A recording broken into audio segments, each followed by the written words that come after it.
நீங்க ஒரு இன்டர்வியூல சொல்லியிருப்பீங்க, அதாவது ரஜினி சாருக்கு வந்து பாயாசம் வந்து ரொம்ப பிடிச்சிருந்தது அப்படின்னு சொல்லிட்டு. ஸோ அந்த மாதிரி ரஜினி சாருக்கோ இல்ல வேற ஏதோ செலிபிரிட்டிஸ்க்கோ அப்படி இல்லைன்னா ரஜினி சாரோட ஃபேமிலில இருந்தே வந்து இவங்களுக்கு இதெல்லாம் ரொம்ப பிடிக்கும் அப்படின்னு சொல்லிட்டு சொல்லியிருக்காங்களா உங்ககிட்ட?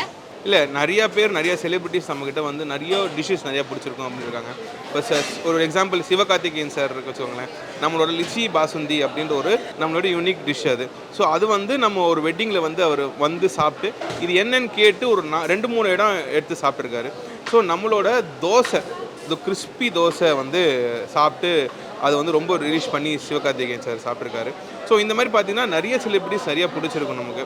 ஸோ இப்போ வந்து விஜய் சேதுபதி சார் அவங்க வந்து அவங்க சிஸ்டர் வீட்டில் வந்து சாப்பிட்ருக்காங்க. ஸோ அந்த சிஸ்டர் வீட்டில் சாப்பிடும்போது அவங்க பரோட்டா நல்ல ருசி சாப்பிட்டாங்க. நல்லா சூடாக போட்டு கொடுத்தாங்க பரோட்டாவை. ஸோ அது நல்ல ருசி சாப்பிட்டு அது நல்லா இது பண்ணாங்க. எல்லோரும் யூனிக்காக நமக்கு பிடிக்கிறது வந்து பார்த்திங்கன்னா எங்களோட பிசிபெலாபாத்து, அதுக்கப்புறம் வந்து எங்களோட ரசம்.